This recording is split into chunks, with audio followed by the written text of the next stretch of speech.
सारे पार्ट तुम लोगों ने रीड किए होंगे, जैसे वॉशिंग सोडा, बेकिंग सोडा, इसका यूज़ क्या होता है, ये सारी की सारी चीज़ें तुम लोगों ने रीड की होंगी। बहुत सिंपल सा चीज़ है, उन सब चीज़ों का ध्यान रखना।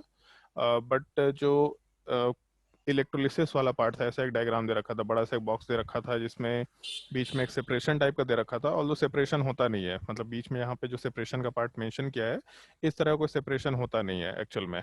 और हम लोगों का ये क्या बोलते हैं, सिस्टम होता है, उसमें ऐसा यहाँ पे एक पार्ट दे रखा था, और यहाँ से इस चीज़ को किसी बैटरी से या किसी पावर सोर्स से दूसरे वाले पार्ट से ज्वाइन करा रखा था। और ऐसा कहीं में मेंशन किया हुआ था, नीचे वाले पार्ट में हम लोग के पास एक्वा सॉल्यूशन एग्जिस्ट कर रहा है। तो एक्वा सॉल्यूशन वाला पार्ट किस चीज़ का एग्जिस्ट कर रहा है, तो हम लोग NaCl का लेके आराम से काम कर सकते हैं। अब इसमें जैसे मान लो एनोड वाले पार्ट पे, जैसे वहाँ पे कुछ पॉइंट्स दे रखे थे एनसीईआरटी में, ये एनोड वाले पार्ट पे ये चीज़ लिबरेट होता है, कैथोड वाले पार्ट पे ये चीज़ का फॉर्मेशन होता है। तो कैसे मालूम करेंगे कि एनोड पे क्या होता है और कैथोड पे क्या होता है? तो उसमें एक चीज़ तो ये है कि सिंपली हम लोग याद रख सकते हैं कि एनोड पे ये होता है और कैथोड पे ये होता है। बट ये चीज़ तुम्हारे 12th क्लास में वापस से आएगा, 11th क्लास में भी आएगा। 11th क्लास में रिडॉक्स करके एक टॉपिक है, वहाँ पे फिर से आएगा।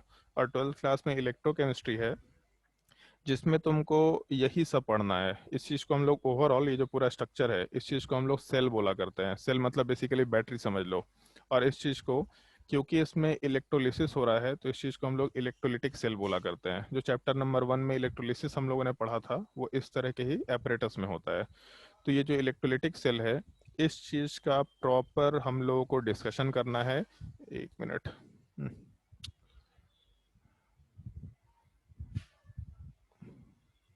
एक मिनट। इस चीज़ का हम लोग को प्रॉपर डिस्कशन करना होता है कि इलेक्ट्रोलिटिक सेल क्या होता है। लेकिन यहाँ पे एक हम लोग को छोटा सा ब्रीफ डिस्कशन करना है, क्योंकि एनसीईआरटी में जितनी चीज़ें दे रखी हैं उसके हिसाब से हम लोग को ये समझना है कि एनोड क्या होता है, कैथोड क्या होता है, या फिर एनोड पे क्या चीज़ बनता है, कैथोड पे क्या चीज़ बनता है। तो उसमें 2-3 चीज़ों का ध्यान रखना है तुम लोगों को। जैसे एक तो ये वर्ड ध्यान रखना, ये बड़ा सिंपल सा वर्ड है। जब भी कभी हम लोगों का इस तरह का एक apparatus देगा इलेक्ट्रोलिटिक सेल का, इनफैक्ट हमको लगता है कि ये चीज़ तुम्हारे मेटल्स एंड नॉन मेटल्स भी दे रखा होगा, जहाँ पे हम लोग इलेक्ट्रोलिटिक रिफाइनिंग करते हैं, आएंगे अभी हम लोग उस चीज़ पे। वहाँ पे भी एग्जैक्टली इस तरह का apparatus होगा। तो उसमें ये वर्ड ध्यान रखना, लोन। इस लोन वाले पार्ट में हम लोग का जो एल वाला पार्ट है, ये लेफ्ट को रिप्रेजेंट करता है। ओ वाला पार्ट ऑक्सीडेशन को रिप्रेजेंट करता है। एक मिनट, ये ओ वाला पार्ट ऑक्सीडेशन प्रोसेस को रिप्रेजेंट करता है। ये ए वाला पार्ट एनोड को रिप्रेजेंट करता है। और इसके अलावा ए वाला पार्ट, सॉरी, एन वाला पार्ट निगेटिव को रिप्रेजेंट करता है। ऑल्दो तुम्हारे पास ये निगेटिव है, इस चीज़ को सीखने की ज़रूरत नहीं है अभी तुम लोगों को, लेकिन ये आगे का पार्ट ध्यान रखना है कि हम लोगों का एक जो एपरेटस है इलेक्ट्रोलिटिक सेल का, इस इलेक्ट्रोलिटिक सेल वाले पार्ट में जो लेफ्ट का साइड है, ये लेफ्ट वाला जो साइड होगा, इसमें ये जो हम लोग का प्लेट होता है, ये जो सॉलिड टाइप का पार्ट दिख रहा है, इस चीज़ को हम लोग इलेक्ट्रोड बोला करते हैं इन जनरल, मतलब बोलने का लैंग्वेज है इलेक्ट्रोड। राइट साइड वाला जो पार्ट है, इस तरह के सेटअप को भी हम लोग इलेक्ट्रोड ही बोलते हैं। लेकिन जो लेफ्ट साइड का इलेक्ट्रोड है, इस चीज़ को हम लोग एनोड बोला करते हैं। और जो राइट साइड का पार्ट है, इस चीज़ को हम लोग कैथोड बोला करते हैं। अब जैसे एक तुम लोगों को शायद मैंने एक बुक रेफर करने के लिए बोला था, या पता नहीं तुम लोगों को खरीदने बोला है कि नहीं बोला। मैकमरी फेगर के एक बुक होता है, उसमें बड़ा अच्छा चीज़ दे रखा है। जैसे ये एनोड और कैथोड क्या होता है, तो लोगों को पता नहीं चलता आगे जाने के बाद कि एनोड निगेटिव है कि कैथोड निगेटिव है। बड़ा एक सिंपल सा चीज़ है, कैथोड कटायन से आया है और एनोड अनायन वाले पार्ट से आया है। अनायन का मतलब क्या हो गया, नेगेटिव चार्ज। कटायन का मतलब क्या हो गया, पॉजिटिव चार्ज। तो इसी वजह से यहाँ पे लेफ्ट में ऑक्सीडेशन हुआ, एनोड हुआ, तो ये नेगेटिव वाला पार्ट एन को रिप्रेजेंट कर रहा है। तो हम लोग इस पूरे एपरेटस में जो लेफ्ट साइड का इलेक्ट्रोड है, ये इलेक्ट्रोड वाला पार्ट, ये चीज़ हम लोग के एनोड को रिप्रेजेंट करेगा, जबकि यही चीज़ राइट साइड में हम लोग के कैथोड वाले पार्ट को रिप्रेजेंट करेगा। सबसे पहला जो कंसिडरेशन है हम लोग को ये चीज़ देखना है। दूसरा पार्ट, हमेशा एनोड पे ऑक्सीडेशन होगा, हमेशा। तो अगर एनोड पे ऑक्सीडेशन होगा तो कैथोड पे क्या होना है, तो इस चीज़ को हम नीचे लिख सकते हैं कि अगर हम लोगों का एनोड वाला इलेक्ट्रोड है, तो हमेशा इस चीज़ पे ऑक्सीडेशन ही होना है, फिक्स है। तो अगर हम लोग कैथोड कंसिडर करें, तो हम लोग के कैथोड वाले पार्ट में हमेशा रिडक्शन होगा, ये चीज़ आराम से मेंशन कर सकते हैं।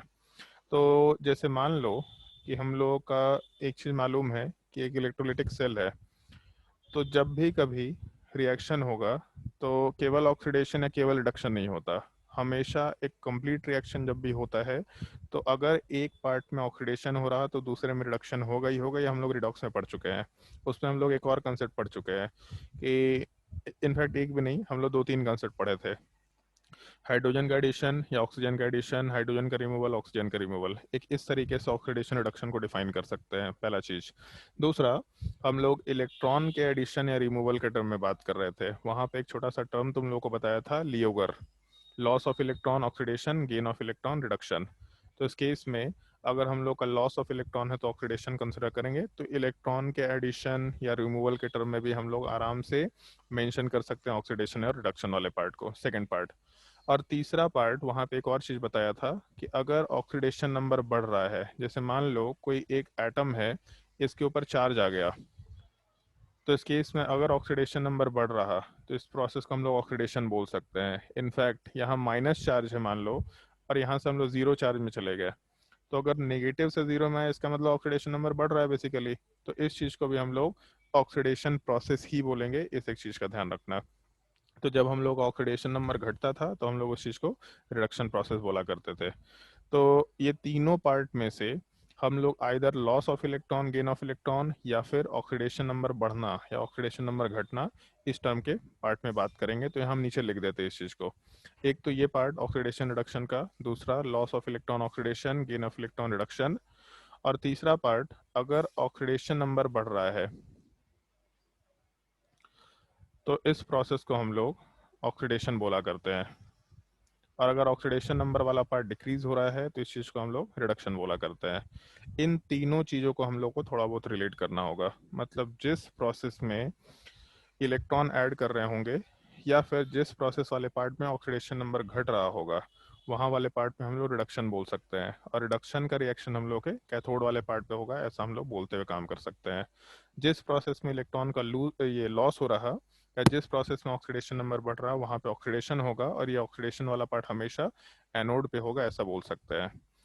अब इसके बाद हम लोग उस प्रोसेस में आते हैं, जैसे लास्ट क्लास में जो डायग्राम है वो ऑलमोस्ट शायद इस तरीके का था, एग्जैक्टली हमको ध्यान तो नहीं है बट शायद इस तरीके का था कि NaCl के एक्वा सॉल्यूशन को, और NaCl के एक्वा सॉल्यूशन को ये नाम ध्यान रखना, NaCl के एक्वा सॉल्यूशन को हम लोग ब्राइन सॉल्यूशन भी बोलते हैं। इसको नोट डाउन करना नहीं है कुछ भी आज, ये मतलब समझने का एक चीज़ है, एक बार समझ लो। नोट्स ये PDF जो है तुमको भेज देंगे, कभी ज़रूरत पड़ेगा तो इस चीज़ को देख लेना, या फिर NCERT ये पढ़ेंगे तो दिमाग में आ जाएगा कि क्या समझाए थे, और नहीं तो लेक्चर भी देख सकते हैं सीधा ऑनलाइन।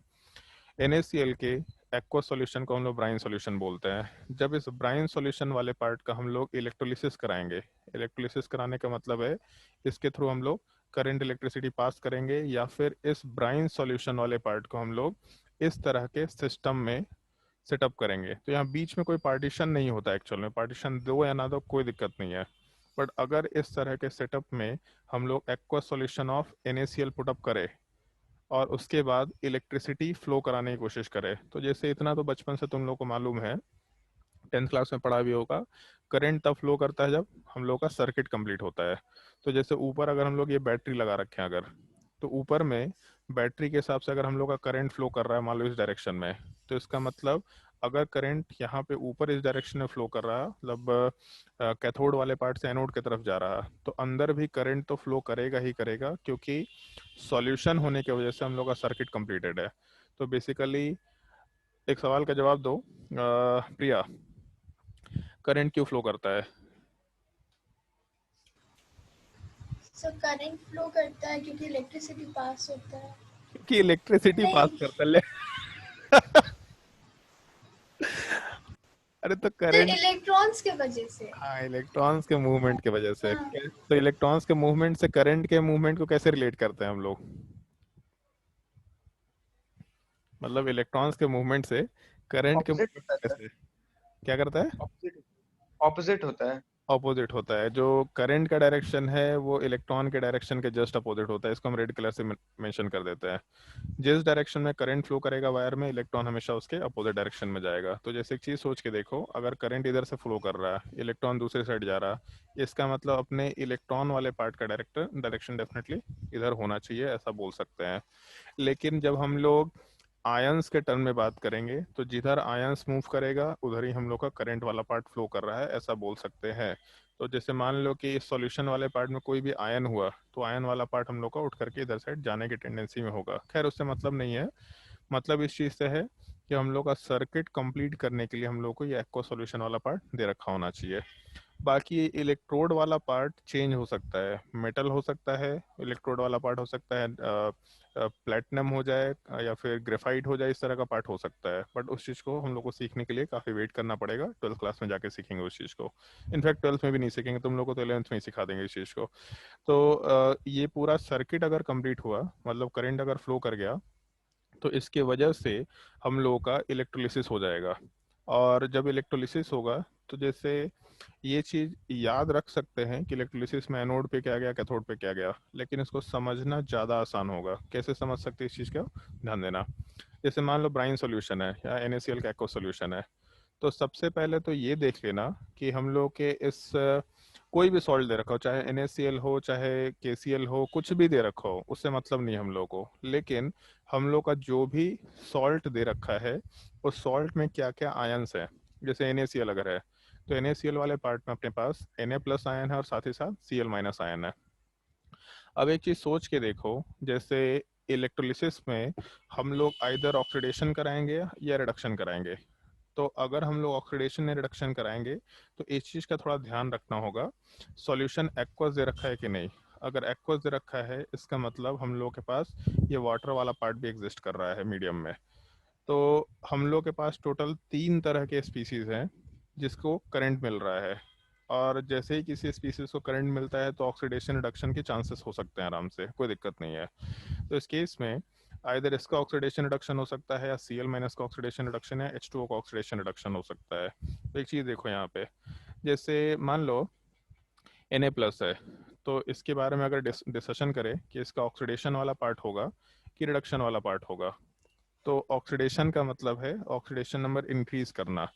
बट कभी भी आज तक जिंदगी में Na2+ देखा है क्या? कभी भी? शुभम, कभी देखा है क्या जिंदगी में Na2+? नहीं सर। कहीं नहीं देखा है?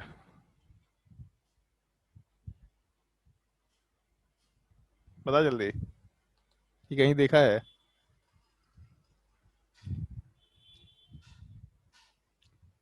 नहीं सागर, सर, नहीं देखा।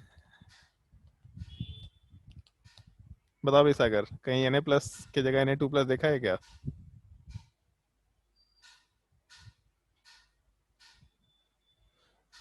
चलो ध्यान दो। ये हम लोग रिडॉक्स वाले पार्ट में डिस्कस किए थे। जितने भी S ब्लॉक के एलिमेंट है उसमें हमेशा ऑक्सीडेशन नंबर +1 ही हो सकता है, +2 कभी नहीं हो सकता। तो एक चीज़ सोच के देखो, ऑक्सीडेशन का मतलब होता है ऑक्सीडेशन नंबर का बढ़ना। बट Na+ कभी भी Na2+ में तो नहीं जा सकता। इसका मतलब Na+ का फर्दर ऑक्सीडेशन नंबर तो नहीं बढ़ सकता, ये बिल्कुल स्कोप से बाहर है। इसका मतलब Na+ का कोई ऑक्सीडेशन नहीं हो सकता, पहला चीज़। मान लो रिडक्शन की बात करते हैं, तो Na+ वाला पार्ट जब रिडक्शन में जाएगा तो हो सकता है रिडक्शन, और जब रिडक्शन होगा तो Na+ वाला पार्ट जीरो में जा सकता है, मतलब सिंपल Na में आ गया, ये पॉसिबिलिटी है। Cl- की बात करते हैं, सेम यहाँ पे ऑक्सीडेशन हो सकता है, रिडक्शन हो सकता है। पहले रिडक्शन डिस्कस कर लेते हैं। रिडक्शन का मतलब ऑक्सीडेशन नंबर घटना, ऑलरेडी -1 है, तो जब -1 है तो Cl- वाला पार्ट -2 में जाना चाहेगा। बट आज तक हम लोग Cl में कभी भी -2 नहीं देखे, तो इसका मतलब रिडक्शन वाला पार्ट माइनस से -2 में जाने के पॉसिबिलिटी में बिल्कुल नहीं है, रिडक्शन नहीं हो सकता। मतलब हम लोग Cl- में अब फर्दर कोई इलेक्ट्रॉन ऐड नहीं करा सकते।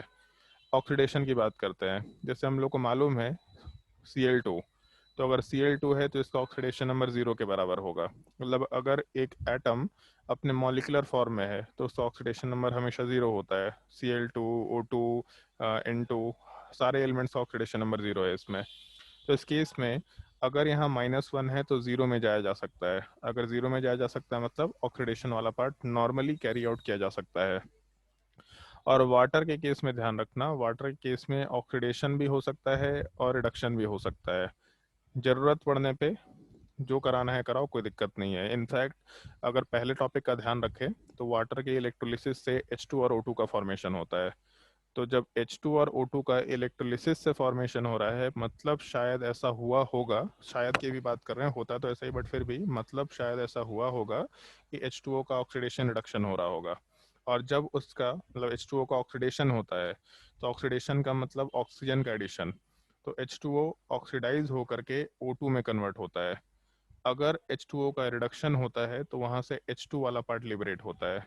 तो जब ऑक्सीडेशन होगा H2O का तब उस केस में O2 वाला पार्ट लिबरेट होगा, और जब H2 वाले पार्ट का रिडक्शन कैरी आउट करेंगे तब उस केस में हम लोग का H2 वाला पार्ट लिबरेट होता है। हम लोगों को गिवन सिचुएशन में डिसाइड करना होता है कि H2O का ऑक्सीडेशन होगा कि रिडक्शन होगा। उससे रिलेटेड भी कुछ थ्योरीज हैं, कुछ कुछ एक्सपेरिमेंटल वैल्यूज होते हैं जो हम लोग को यूज़ करना होता है। बट अभी हम लोग को वो स्कोप नहीं मालूम, तो हम लोग थोड़ा लॉजिक यूज़ करते हुए काम करेंगे। वैसे ये लॉजिक थोड़ा तुम्हारे थर्ड टॉपिक में आएगा, मेटल्स एंड नॉन मेटल्स में। जैसे सोडियम वाला जो पार्ट है और पोटेशियम वाला पार्ट, ये सब काफ़ी रिएक्टिव मेटल है। तो इनको जैसे ही हम लोग वाटर में डालते हैं आराम से ये पार्ट NaOH में कन्वर्ट हो जाता है और साथ ही साथ H2 गैस लिबरेट करता है। जब भी कभी सोडियम को डालो वाटर में, ये सब रिएक्टिव मेटल है। जितने भी S ब्लॉक के एलिमेंट है ये सारे के सारे पार्ट रिएक्टिव मेटल्स है। तो ये रिएक्टिव मेटल्स वाले पार्ट जब भी वाटर में डालेंगे तो आराम से NaOH का फॉर्मेशन, मतलब बेसिकली Na वाला पार्ट जो है वो Na+ में कन्वर्ट हो जाएगा, मतलब रिएक्शन हो जाएगा।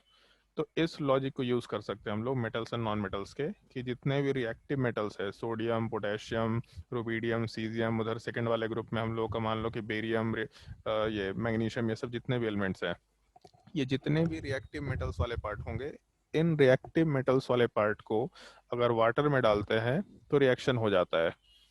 तो इसका एक हम लोग लॉजिक निकाल सकते हैं, कंक्लूजन निकाल सकते हैं कि कभी भी एक रिएक्टिव मेटल वाटर में एग्जिस्ट नहीं करेगा, क्योंकि जैसे ही वो वाटर में एग्जिस्ट करेगा वो रिएक्शन में आराम से चला जाएगा। तो जैसे एक चीज़ सोच के देखो, अगर मान लो हम लोग इसमें इलेक्ट्रोलिसिस कराते हैं तो इलेक्ट्रोलिसिस में जो Na+ है, अगर इसका रिडक्शन करा दिए तो Na बन रहा है।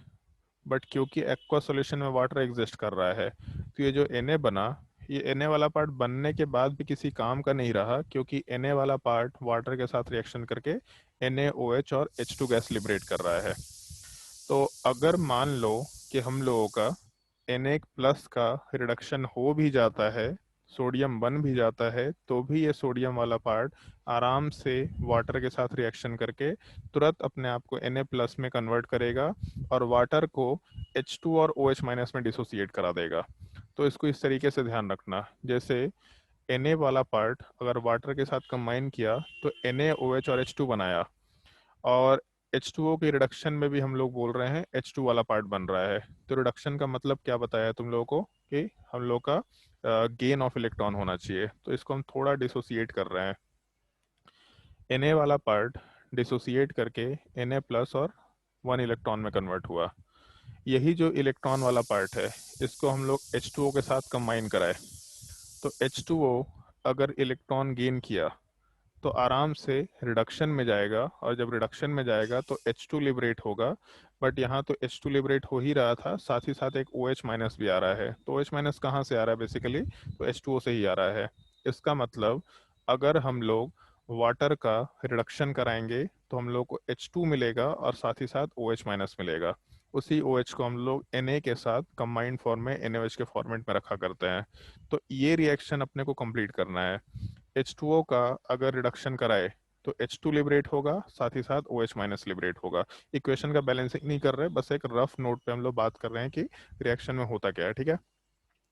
और जब हम लोगों का ऑक्सीडेशन होता है तो H2 वाले पार्ट का ऑक्सीडेशन होने पे O2 निकलता है और साथ ही साथ H+। इसको ऐसा याद रखना, अगर रिडक्शन हुआ तो H2 के साथ OH- निकला, ऑक्सीडेशन में O2 निकलेगा।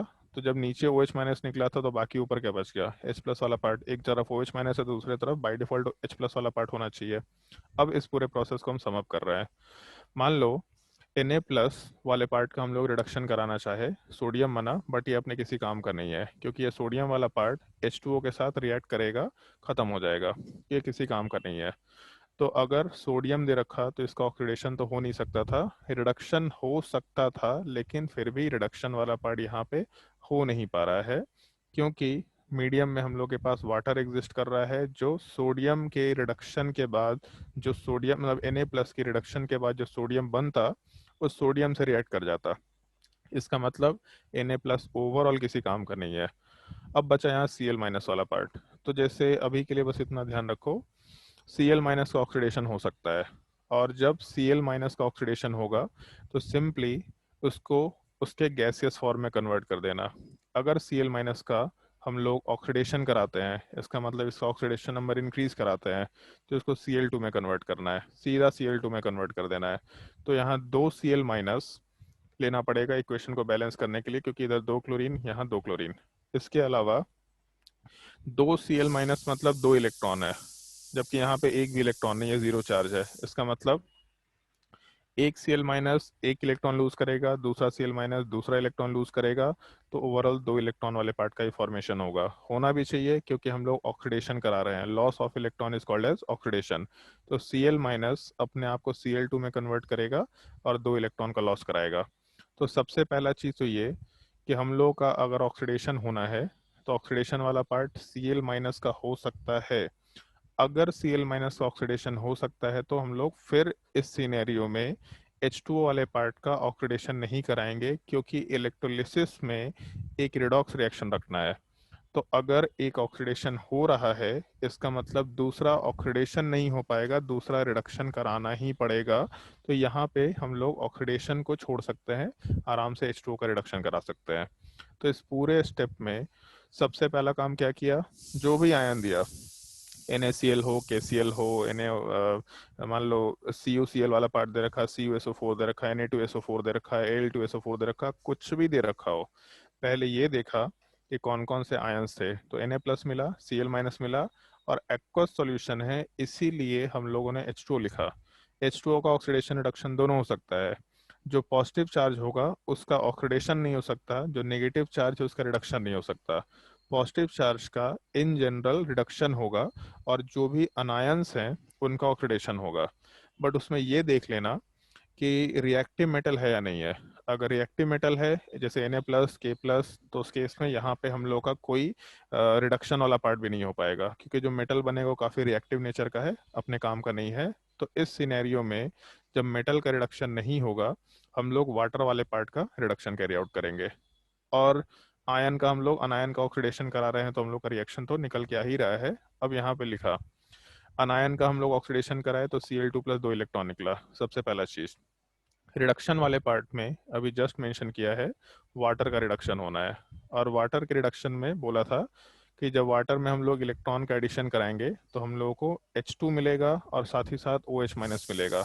अगर ये रिएक्शन भूल गए तो सिंपली सोडियम के साथ H2O का रिएक्शन ध्यान रखना, सिंपली सोडियम के साथ H2O का रिएक्शन ध्यान रखना। और सोडियम वाला पार्ट क्योंकि NaOH में कन्वर्ट हो रहा है, मतलब बेसिकली Na प्लस में कन्वर्ट हो रहा है। तो जब हम लोग सोडियम के साथ वाटर का रिएक्शन कराएंगे, मतलब sodium plus plus 1 electron plus H2O, तो बेसिकली हम लोग H2O में इलेक्ट्रॉन का एडिशन करा रहे हैं, तो इस चीज़ को हम लोग रिडक्शन ही बोल रहे थे। H2O में जब इलेक्ट्रॉन का एडिशन हुआ तो हम लोग का H2 और OH माइनस बनेगा। पहला चीज़ बैलेंसिंग करके देखते हैं। तो जब बैलेंसिंग करेंगे तो यहाँ पे अगर हम लोग 2 OH रखे तो 2 ऑक्सीजन और 4 हाइड्रोजन, 2 H2O से काम हो जाएगा, पहला चीज़। बट एक चीज़ देखो, जैसे राइट साइड में यहाँ 2 नेगेटिव चार्ज है, जबकि लेफ्ट साइड में एक ही इलेक्ट्रॉन है, तो एक इलेक्ट्रॉन मतलब एक negative charge, 2 electron 2 negative charge होता है। इसका मतलब आराम से यहाँ पे 2 इलेक्ट्रॉन ले सकते हैं, और 2 इलेक्ट्रॉन होना भी चाहिए, क्योंकि ऊपर जब हम लोगों का Cl माइनस Cl2 में कन्वर्ट हुआ था तो 2 ही इलेक्ट्रॉन निकला था। यही 2 इलेक्ट्रॉन हम लोग यहाँ पे एडअप करके आराम से H2 प्लस OH माइनस का फॉर्मेशन कराएंगे। तो इस पूरे प्रोसेस में हम लोगों का जब ऑक्सीडेशन होगा तो Cl2 का फॉर्मेशन होगा, जब रिडक्शन होगा तो H2 गैस का फॉर्मेशन हो रहा और साथ ही साथ OH माइनस का फॉर्मेशन हो रहा।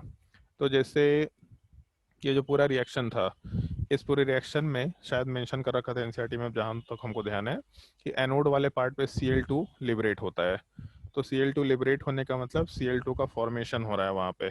तो इस रिएक्शन के हिसाब से दिख रहा है कि ऑक्सीडेशन प्रोसेस केवल Cl माइनस का हो रहा, जिसका ऑक्सीडेशन होगा उस रिएक्शन वाले पार्ट में जो प्रोडक्ट है वो हम लोगों के एनोड पे लिबरेट होगा, क्योंकि एनोड पे ऑक्सीडेशन होता है।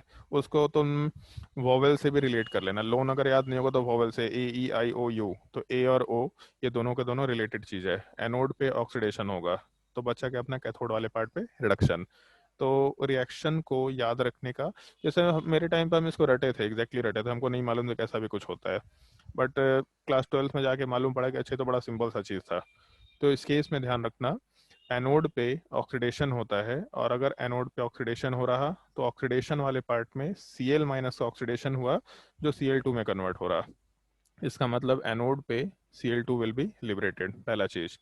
दूसरा, हम लोग का जो कैथोड है, इस कैथोड पे रिडक्शन होता है, और जब कैथोड पे रिडक्शन होता है तो H2O का रिडक्शन हुआ, और H2O के रिडक्शन की वजह से दो चीज़ बन रहा, H2 भी बन रहा और OH माइनस भी बन रहा। इसका मतलब H2 gas as well as OH minus will be liberated at cathode, ऐसा बोल सकते हैं। लेकिन OH माइनस अकेले तो रह नहीं सकता, तो अकेले रहने का मतलब है कि उसको हम लोग इंडिपेंडेंट फॉर्म में नहीं रखेंगे, उसको हम लोग NaOH के फॉर्म में रखेंगे। तो स्टेटमेंट वाइज हम लोग सिंपली ऐसा लिख सकते हैं, Cl2 गैस इज लिबरेटेड, एक मिनट, लिबरेटेड एट एनोड, क्योंकि Cl माइनस का ऑक्सीडेशन हो रहा, और उसके अलावा H2 gas and NaOH, although NaOH नहीं होता, बनता केवल OH माइनस है, क्योंकि Na प्लस NaCl में तो पहले से था, तो वही NaCl के साथ ना कंबाइन करके OH माइनस के साथ चला गया। तो Na प्लस नहीं बन रहा, बन केवल OH माइनस रहा है, लेकिन हम लोग NaOH लिखा करेंगे। NaOH is liberated at cathode. ये एक छोटे से पार्ट का हम लोग को ध्यान रखना होता है। जैसे ये चीज़ तुम्हारे एनसीईआरटी में दे रखा था इलेक्ट्रोलिसिस में, मान लो इस चीज़ को हम थोड़ा चेंज कर दें, थोड़ा इस सिनेरियो को चेंज करते हैं। तुम लोग को बोलते हैं कि हमको इलेक्ट्रोलिसिस कराना है और प्रोडक्ट बताना है, तो जैसे एक हम रिएजेंट लिए मोल्टेन NaCl, मान लो ये रिएजेंट ले रखे और बोला इसका इलेक्ट्रोलिसिस कराना है। तो सबसे पहला काम इलेक्ट्रोलिसिस कराने के लिए ये देखो कि हम लोग का जो सॉल्ट है वो सॉल्ट वाले पार्ट में आयंस कौन कौन से हैं। तो Na प्लस आयन है और दूसरा Cl माइनस आयन है, और मोल्टेन NaCl में वाटर नहीं है, एक्वस होता तो वाटर होता, यहाँ पे वाटर नहीं है। इसका मतलब केवल Na प्लस है और केवल Cl माइनस है। अगर हम लोग इलेक्ट्रोलिसिस कराते हैं तो इलेक्ट्रोलिसिस कराने का मतलब है कि बेसिकली हम लोग ऑक्सीडेशन रिडक्शन कराने वाले हैं। तो किसी का भी ऑक्सीडेशन हो सकता है, किसी का भी रिडक्शन हो सकता है। मान लो पहले वाले पार्ट में चेक करते हैं ऑक्सीडेशन होगा कि रिडक्शन होगा, और दूसरे वाले पार्ट में चेक करते हैं ऑक्सीडेशन होगा या रिडक्शन होगा। तो सबसे पहला चीज़ ये कि Na पे पॉजिटिव चार्ज है, तो +2 में नहीं जा सकता, अब यहाँ पे सोडियम हमेशा +1 में रहेगा, तो ऑक्सीडेशन नंबर बढ़ नहीं सकता। ऐसा लिख देते हैं नीचे रिएक्शन, Na प्लस से Na2 प्लस ऑक्सीडेशन होने पे बनेगा, जो कि पॉसिबल नहीं है। लेकिन Na प्लस से Na बन सकता है, जो कि पॉसिबल है। इसका मतलब रिडक्शन पॉसिबल है, ऑक्सीडेशन पॉसिबल नहीं है, पहला चीज़। दूसरा, Cl माइनस से Cl2, ये अपना ऑक्सीडेशन का प्रोसेस हो गया, और Cl माइनस से Cl माइनस टू, तो कभी भी Cl माइनस टू नहीं बनता, इसका मतलब ये फिजिबल प्रोसेस नहीं है, तो रिडक्शन प्रोसेस पॉसिबल नहीं है, यहाँ पे ऑक्सीडेशन ही पॉसिबल है। तो यहाँ दो ही स्पीसीज है, और Na प्लस में रिडक्शन के अलावा कोई स्कोप नहीं है, Cl माइनस में ऑक्सीडेशन के अलावा कोई स्कोप नहीं है। तो अगर मान लो सवाल पूछा कि हम लोगों के एनोड पे क्या लिबरेट होगा, पहला चीज, और दूसरा हम लोगों के कैथोड पे क्या लिबरेट होगा, तो अगर हम लोग इस सवाल का जवाब देना है तो एनोड पे कौन सा रिएक्शन होता है, तो हम लोग सीधा बोलेंगे ऑक्सीडेशन रिएक्शन। और जब ऑक्सीडेशन की बात करेंगे तो Cl माइनस वाले पार्ट का ऑक्सीडेशन हो रहा, और Cl माइनस का जब ऑक्सीडेशन हो रहा तो Cl2 वाला पार्ट अपना प्रोडक्ट है। मतलब एनोड पे जो हम लोगों के ऑक्सीडेशन वाले पार्ट का प्रोडक्ट है Cl2, ये चीज लिबरेट होगा। कैथोड की अगर बात करें तो कैथोड वाले पार्ट पे हम लोग का रिडक्शन हो रहा, और रिडक्शन वाले पार्ट में Na प्लस का रिडक्शन होने पे हम लोग को सोडियम मिल रहा। इसका मतलब जो प्रोडक्ट है उसका फॉर्मेशन कैथोड वाले पार्ट पे होगा, तो हम लोग लिखेंगे, ऑल्दो लिबरेटेड वर्ड नहीं लिखेंगे बट फिर भी इन जनरल बोल दिया जाता है कि Na will be liberated at cathode, but Na will be deposited at, क्योंकि सॉलिड है तो डिपॉजिट होगा, डिपॉजिटेड एट कैथोड, ऐसा हम लोग मेंशन करते हुए काम कर सकते हैं। ये तुम्हारे पूरे इलेक्ट्रोलिसिस का बड़ा एक सिंप्लीफाइड तरीका होता है समझने का, इस एक चीज़ का थोड़ा ध्यान रखना होता है। अगर किसी को इस पार्ट में कहीं कोई डाउट है तो पूछ सकता है आराम से।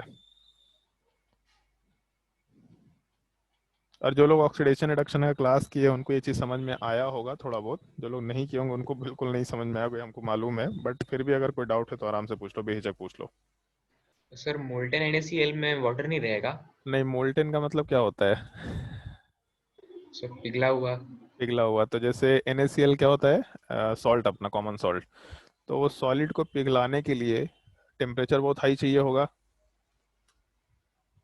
है कि नहीं? Yes sir.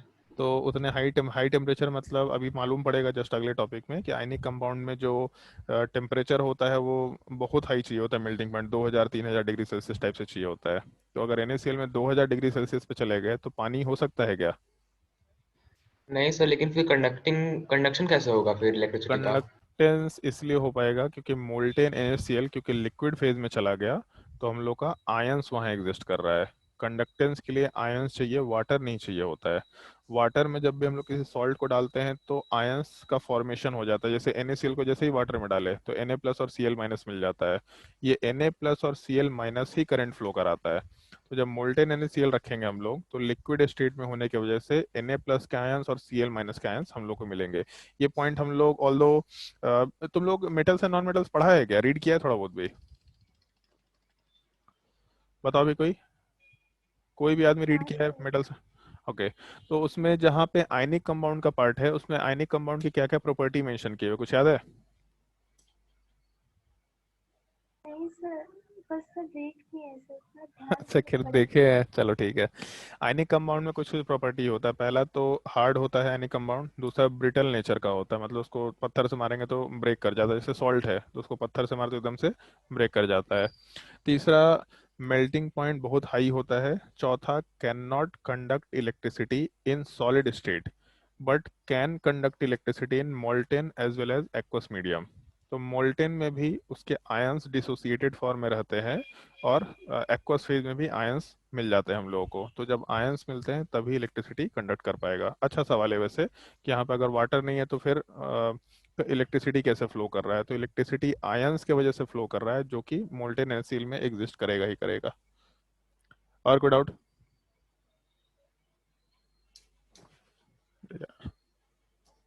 बताओ भी, और कोई डाउट?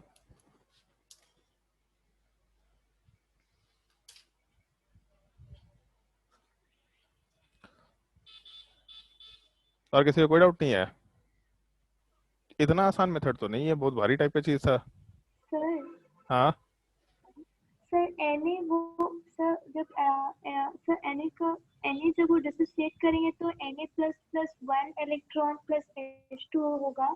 हाँ। तो सर वहाँ से Cl माइनस का ऑक्सीडेशन तक फिर से समझा सकते हैं? हाँ ठीक है, ये सेकंड वाले स्टेप में बोल रहे हैं ना, ये मोल्टेन एनएसीएल वाले में?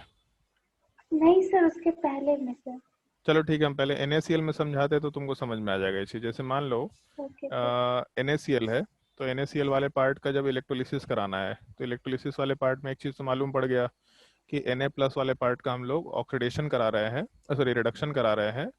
तो Na से हम लोग मतलब Na प्लस से हम लोग Na में जा रहे हैं, ठीक है? तो यहाँ पे +1 चार्ज है और यहाँ 0 चार्ज है। जब हम लोग रिडक्शन कराएंगे तो हम लोग गेन ऑफ इलेक्ट्रॉन करेंगे, इसका मतलब हम लोग यहाँ पे आराम से एक इलेक्ट्रॉन गेन कर सकते हैं।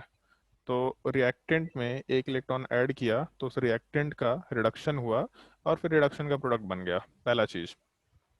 अगर मान लो Cl- की बात करते हैं, तो अभी जस्ट बोला कि Cl- Cl2 में कन्वर्ट होगा।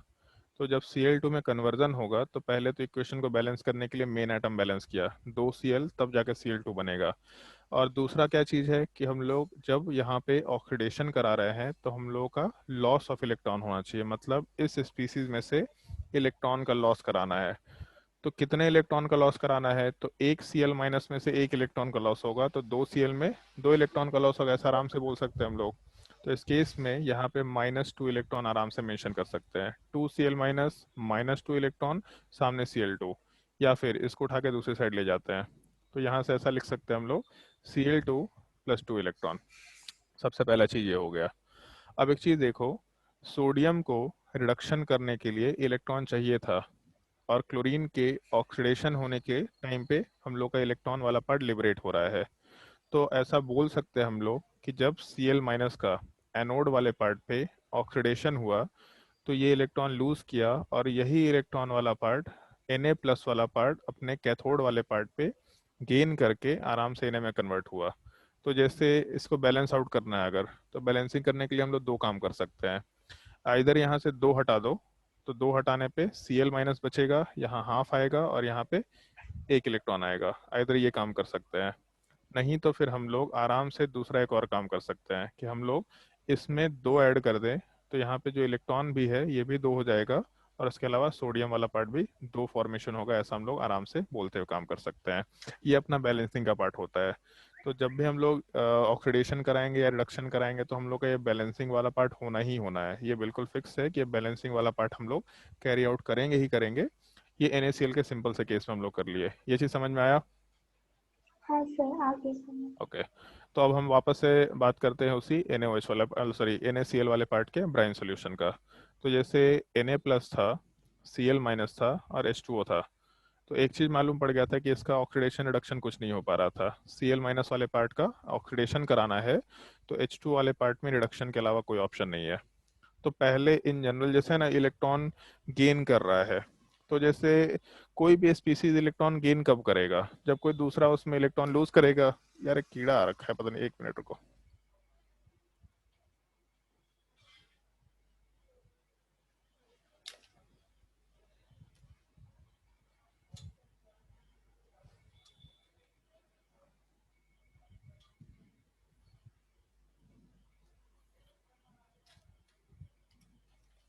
हम्म, चलो ध्यान दो। जैसे यहाँ पे ऑक्सीडेशन और रिडक्शन की हम लोग बात कर रहे हैं, तो ऑक्सीडेशन का मतलब है लॉस ऑफ इलेक्ट्रॉन, और रिडक्शन का मतलब है गेन ऑफ इलेक्ट्रॉन। तो कोई भी स्पीसीज इलेक्ट्रॉन गेन कब करेगा, मतलब कब गेन कर सकता है? जब कोई दूसरा उसको लूज कर रहा होगा। तो हम लोग जब तक ऑक्सीडेशन नहीं लिखते हैं तब तक नॉर्मली रिडक्शन नहीं लिखा करते हैं। तो जैसे हम लोगों के एनोड पे ऑक्सीडेशन होना है ये मालूम है, Cl- वाले पार्ट का हम लोग को ऑक्सीडेशन कराना है, मतलब लॉस ऑफ इलेक्ट्रॉन होना है। तो Cl- Cl2 में कन्वर्ट होगा, पहला चीज। उसके अलावा हम लोग इलेक्ट्रॉन वाला पार्ट को लूज कर रहे हैं, तो यहाँ माइनस इलेक्ट्रॉन लिखो या सामने प्लस इलेक्ट्रॉन लिखो, कोई दिक्कत नहीं है, सेम चीज़ है। जब बैलेंसिंग करेंगे तो लेफ्ट साइड में दो क्लोरीन, तब जाके क्लोरीन बैलेंस होगा। और दो नेगेटिव चार्ज, तो हम लोग को दो इलेक्ट्रॉन रखना पड़ेगा, क्योंकि एक इलेक्ट्रॉन वन नेगेटिव चार्ज, दो इलेक्ट्रॉन दो नेगेटिव चार्ज। तो दो Cl- जब ऑक्सीडेशन में जाएगा तो Cl2 + दो इलेक्ट्रॉन के फॉर्मेट में कन्वर्ट होगा। ये तो ऑक्सीडेशन पे, मतलब एनोड पे ऑक्सीडेशन हो गया। अब हम लोग को H2 वाले पार्ट का रिडक्शन कराना है, तो H2O में यही दो इलेक्ट्रॉन वाला पार्ट एडअप हुआ, और जब ये एडअप हुआ तब हम लोग आराम से यहाँ पे रिडक्शन कैरी आउट कर सकते हैं। तो रिडक्शन में स्पीसीज का ध्यान रखना है, एक तो H2 बनेगा और साथ ही साथ OH- बनेगा। ये बिल्कुल फिक्स है। H2O का जब रिडक्शन हुआ तो H2 बना और OH, और क्यों बनता है ये प्रोसेस हम लोग सीख सकते हैं, लेकिन अभी नहीं सीखना है तुम लोग के, मतलब हम सजेशन नहीं देंगे अभी सीखने का। अभी के लिए बस जान लो कि ये प्रोडक्ट बनता है, ठीक है? ये सीख सकते हैं, ये हम लोग मतलब रिएक्शन मैकेनिज्म वर्ड यूज करते हैं, वहां पे इस चीज को सीख सकते हैं, अभी बिल्कुल दिमाग नहीं लगाना है। लेकिन तो H2O का जब रिडक्शन होगा, मतलब H2O इलेक्ट्रॉन गेन करेगा तो H2 और OH- में कन्वर्ट होगा।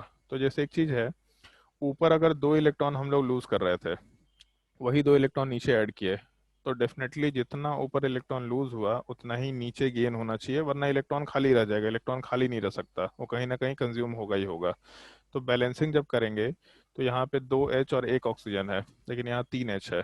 तो बैलेंसिंग करते वक्त यहाँ अगर दो OH डालते हैं तो दो ऑक्सीजन हो गया और चार हाइड्रोजन हो गया प्रोडक्ट के साइड में। जबकि H2 वाले पार्ट में एक ऑक्सीजन और दो हाइड्रोजन है, तो यहाँ से हम लोग 2H2 ऐड कर सकते हैं। तो चार हाइड्रोजन दो ऑक्सीजन, चार हाइड्रोजन दो ऑक्सीजन। उसके अलावा राइट साइड वाले पार्ट में दो नेगेटिव चार्ज है, और कहीं कोई चार्ज नहीं है, तो टोटल दो नेगेटिव चार्ज राइट साइड में है, मतलब प्रोडक्ट साइड में। और रिएक्टेंट के साइड में भी 2 इलेक्ट्रॉन है, इसका मतलब 2 नेगेटिव चार्ज है। तो हम लोग का चार्ज वाला पार्ट बैलेंस आउट हो रखा है। इस चीज़ को हम लोग आराम से कैथोड वाले पार्ट पे कैरी आउट कर सकते हैं। समझ आया? Yes sir. और कोई डाउट? No sir. कोई ऐसा मेटल बताओ जो नॉर्मल वाटर से रिएक्शन नहीं करता है। कोई भी ऐसा मेटल जो वाटर से रिएक्शन नहीं करता है, किसी को याद है? ये वैसे मेटल्स एंड नॉन मेटल्स में आने वाला है, बट किसी को भी मालूम है या पता है कि कोई ऐसा मेटल जो वाटर से रिएक्शन नहीं करता है? Sir copper. कॉपर, चलो ठीक है। तो जैसे इस चीज़ का ध्यान रखना, मान लो कि हम लोग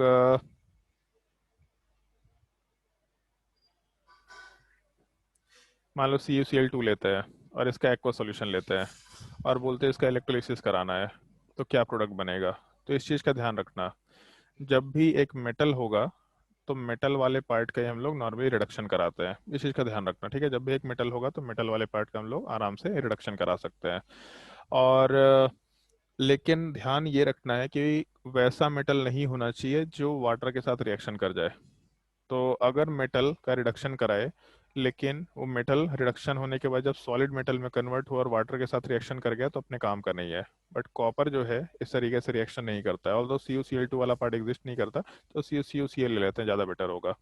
अगर इलेक्ट्रोलिसिस कराएंगे तो इलेक्ट्रोलिसिस वाले पार्ट में सबसे पहले हम लोग का Cu प्लस वाला पार्ट है और सामने वाले पार्ट में Cl माइनस। बस हम ऐसे ही एग्जांपल दे रहे हैं, ऑल्दो इस तरह का पार्ट हम लोग CuCl2 के लिए कर सकते हैं।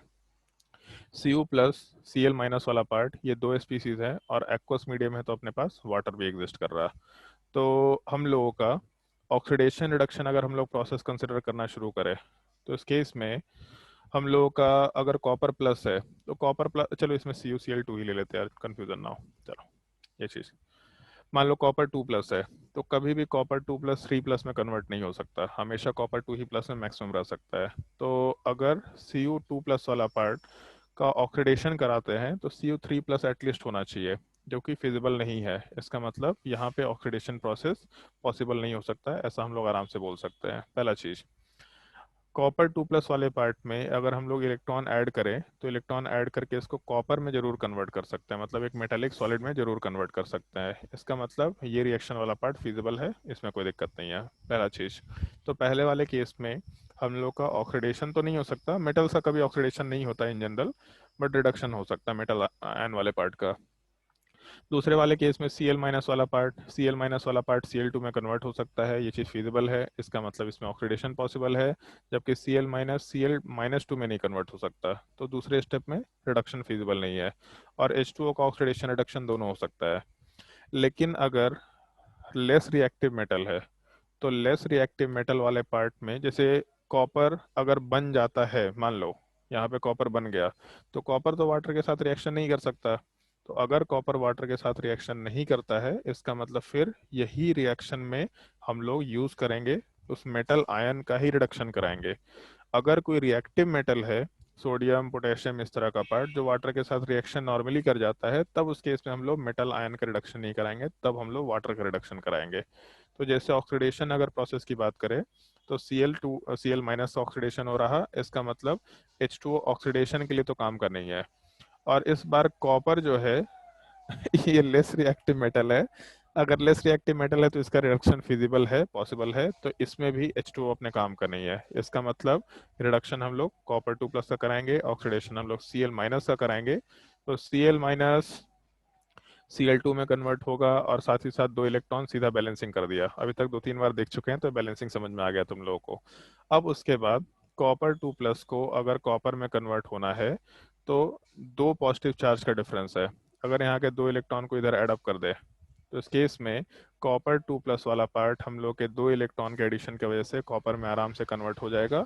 इसका मतलब हम लोग ऊपर वाले रिएक्शन में आराम से एनोड पे ऑक्सीडेशन करा दिए, नीचे वाले पार्ट में हम लोग आराम से कैथोड वाले पार्ट पे रिडक्शन करा दिए। ये हम लोग का प्रोसेस कंसिडर किया जा सकता है। तो ये जो तुम्हारा ब्राइन सॉल्यूशन का हम लोग इलेक्ट्रोलिसिस कंसिडर कर रहे थे, ये इलेक्ट्रोलिसिस वाले पार्ट में एनोड पे Cl2 लिबरेट होगा, क्योंकि और कोई ऑप्शन नहीं है। जैसे अगर याद है तो बेस्ट है, याद रहे तो बहुत अच्छी बात है, बट अगर भूल गए तो उस तरह के सिनेरियो में NaCl ध्यान रखना, NaCl में Na प्लस है, Cl माइनस और H2O है, तो उसमें Cl माइनस वाले पार्ट का ही हम लोग केवल ऑक्सीडेशन करा सकते हैं। ये चीज़ तुमको समझ में आ गया है कि क्यों हम लोग ऐसा बोल रहे हैं कि केवल Cl माइनस का ऑक्सीडेशन करा सकते हैं। और हम लोग सोडियम प्लस का रिडक्शन तो करा सकते थे, बट वाटर है तो काम का नहीं है, तो फिर बच गया वाटर वाला पार्ट।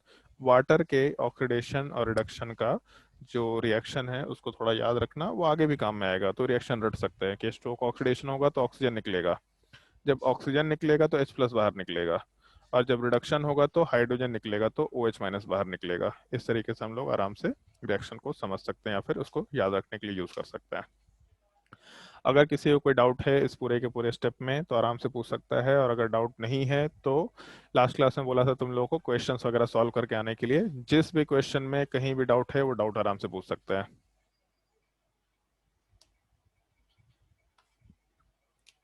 किसी भी पार्ट में अगर कोई डाउट है तो आराम से पूछ सकते हैं। एनसीईआरटी के किसी क्वेश्चन में अगर कोई डाउट है, या फिर तुम्हारे बुकलेट बुकलेट मिला है क्या तुम लोग एसिड बेसिस एंड सॉल्ट का? Yes sir. तो बुकलेट में अगर कोई डाउट है तो पूछ सकते हैं आराम से, और एनटीएससी किसी क्वेश्चन में डाउट है तो आराम से पूछ सकते हैं।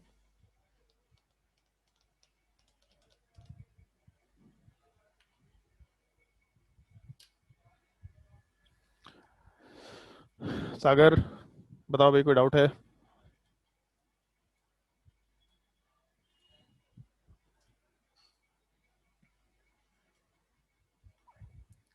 एनसीईआरटी तो हम लास्ट क्लास में डाउनलोड किए थे, शेयर कर रहे हैं स्क्रीन पे, एक मिनट। कोई डाउट है किसी भी पेज नंबर में, किसी भी क्वेश्चन में अगर कोई डाउट है एनसीईआरटी में तो आराम से पूछ सकते हैं।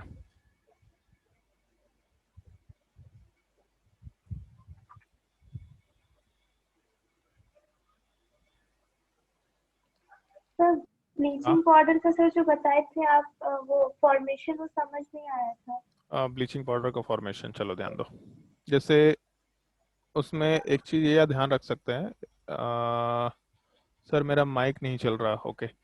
ब्लीचिंग पाउडर वाले पार्ट में जैसे ब्लीचिंग पाउडर का फॉर्मूला क्या था, तो CaOCl2 वाला पार्ट, और जो हम लोग का रिएक्शन था, मतलब वहाँ पे प्रोसेस जो दे रखा था वो क्या दे रखा था, तो ऐसा बोला गया था कि हम लोग अगर कैल्शियम हाइड्रोक्साइड का रिएक्शन Cl2 के साथ कराएंगे तब उस केस में हम लोग का CaOCl2 का फॉर्मेशन होता है, और साथ ही साथ हम लोग को CaOCl2 सॉरी पूरे पे नहीं, CaOCl2 का फॉर्मेशन होता है, और साथ ही साथ हम लोग को H2 वाला पार्ट मिलता है। तो जैसे इसको इस तरीके से समझना, अगर Cl2 वाला पार्ट है तो ये डिस्प्लेसमेंट रिएक्शन है बेसिकली तुम्हारा, ठीक है। अगर हम लोग इसका रिएक्शन OH माइनस के साथ कराएंगे तो अपने पास कैल्शियम हाइड्रोक्साइड वाला पार्ट है जिसमें 2 OH माइनस है, तो सिंपली डिस्प्लेसमेंट रिएक्शन समझो। डिस्प्लेसमेंट रिएक्शन में यहाँ पे दोनों ही क्लोरीन है, तो कोई एक क्लोरीन वाले पार्ट को हम लोग कैल्शियम पे डाल देते हैं और एक OH माइनस वाले पार्ट को यहाँ डाल देते हैं। तो इससे हम लोग का क्या स्टेप बनेगा, तो हम लोग का एक तो क्लोरीन वाले पार्ट के साथ OH ऐड हो जाएगा, तो HOCl ऐसा मेंशन कर दिया, और उसके अलावा सर क्या, स्क्रीन शेयर नहीं हो रहा है। अच्छा सॉरी सॉरी सॉरी सॉरी, हाँ चलो। तो रिएक्शन वाले पार्ट में जैसे CaOCl2 वाला पार्ट था, तो इस केस में CaOH होल ट्वाइस का रिएक्शन अगर हम लोग क्लोरीन के साथ कराए तो इस केस में CaOCl2 प्लस H2O का फॉर्मेशन हो रहा है। करना क्या है, तो उसमें सिंपली एक चीज़ ये होता है कि Cl2 वाला पार्ट कैल्शियम हाइड्रोक्साइड के साथ रिएक्शन किया, सिंपल डिस्प्लेसमेंट रिएक्शन समझना उसको अभी के लिए, केवल डिस्प्लेसमेंट रिएक्शन। तो कैल्शियम के ऊपर जो एक OH ग्रुप है, ये एक OH ग्रुप वाला पार्ट क्लोरीन को रिप्लेस करेगा, और क्लोरीन वाले पार्ट को कैल्शियम में डाल देंगे, मतलब डबल डिस्प्लेसमेंट रिएक्शन है, एक जगह का आयन दूसरी जगह के आयन को रिप्लेस कर रहा है। तो एक Cl के जगह पे एक OH आ गया, पहला चीज। और ये Cl उठ के जब कैल्शियम में गया तो यहाँ पे हम लोग को कैल्शियम के साथ एक OH तो था ही साथ एक Cl वाला पार्ट मिल गया। तो इस केस में अब हम लोग के पास जो स्पीसीज बचा है वो बचा है HOCl, और उसके अलावा CaOH, और उसके अलावा Cl वाला पार्ट। तो इसमें भी एक चीज़ देखो, जैसे HOCl वाले पार्ट में ऑक्सीजन के साथ हाइड्रोजन, ये हम लोग डिस्कस कर चुके थे कि जब भी कभी हाइड्रोजन के साथ ऑक्सीजन होता है तो इन जनरल एसिड के जैसा बिहेव करता है। तो जो HOCl है ये एसिड है, और कैल्शियम हाइड्रोक्साइड में एक OH हटाने के बाद क्लोरीन आता भी है तो भी OH माइनस वाला पार्ट एग्जिस्ट कर रहा है, तो एसिड। और यहाँ सामने वाले पार्ट में OH माइनस, इसका मतलब बेस। तो एसिड और बेस क्या बनाएगा, तो सॉल्ट प्लस वाटर बनाएगा। तो यहाँ का H प्लस वाला पार्ट हम लोग हटाएंगे यहाँ से OH वाले पार्ट को हटाएंगे तो ओवरऑल हम लोग को H2O मिल गया।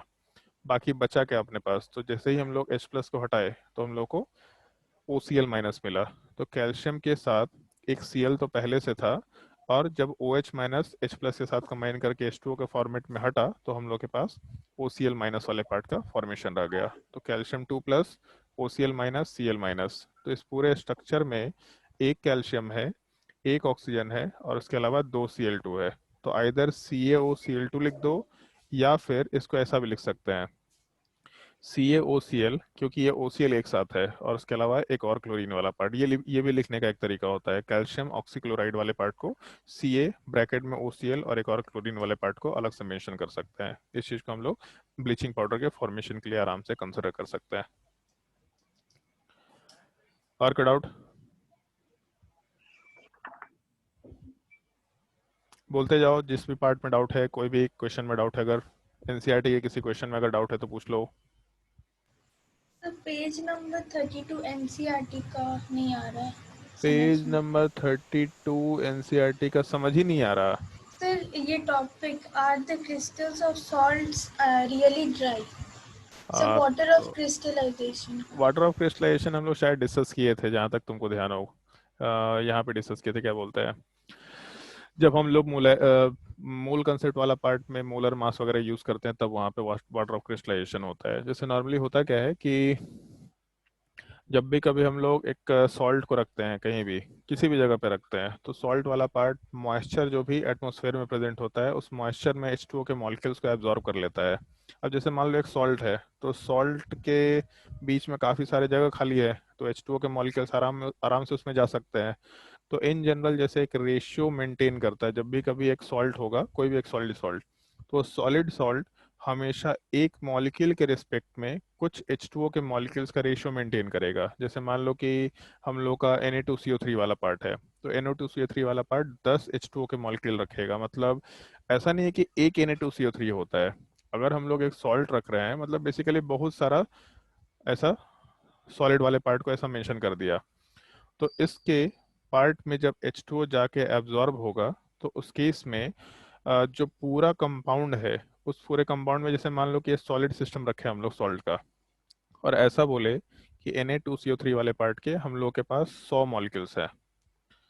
तो जब हम लोगों को एक क्या बोल सकते हैं, एक डब्बे में Na2CO3 के 100 मॉलिक्यूल्स मिले, तो उसमें जो वाटर एब्जॉर्ब होगा वो इसका 10 गुना होगा। 10 गुना होने का मतलब 1000 मॉलिक्यूल हम लोग आराम से H2O वाले पार्ट का लेते हुए कंसिडर कर सकते हैं। मतलब फॉर एवरी 1 Na2CO3 हम लोग के 10 H2O के मॉलिक्यूल एग्जिस्ट कर रहे होंगे। तो इसीलिए वो जो वाटर हम लोग उस सॉलिड क्रिस्टल के अंदर एब्जॉर्ब कराते हैं, उस चीज़ को हम लोग वाटर ऑफ क्रिस्टलाइजेशन बोलते हैं। इस और कोई भी सॉल्ट वाला पार्ट जो इस तरीके से वाटर ऑफ क्रिस्टलाइजेशन रखता है, बेसिकली मॉइस्चर एब्जॉर्ब करके वाटर को मॉलिक्यूल को अपने अंदर रखता है, तो इस केस में उसके मॉलिक्यूलर फॉर्मूले के जस्ट आगे वो एक मॉलिक्यूल कितना H2O रखता है, उस चीज़ को हम लोग मेंशन कर दिया करते हैं। तो एक मॉलिक्यूल के रिस्पेक्ट में हमेशा 10 H2O होगा। 2 मॉलिक्यूल होता तो 20 H2O मिलेगा टोटल। 10 मॉलिक्यूल होगा तो हम लोग को 100 H2O मॉलिक्यूल मिलेगा। ओवरऑल हम लोग इस तरीके से वर्ड मेंशन करते हैं, जिसको वाटर ऑफ क्रिस्टलाइजेशन बोला जाता है।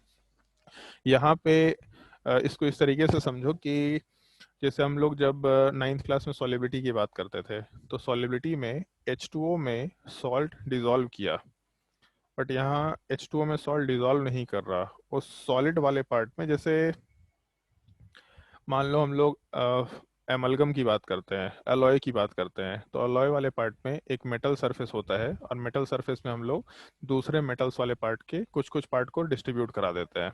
एमलगम में भी इसी टाइप का होता है। तो बेसिकली हम लोग एक सॉलिड के पार्ट में H2O के मॉलिक्यूल को बहुत सारे जगह पे अंदर इन करा दिए हैं।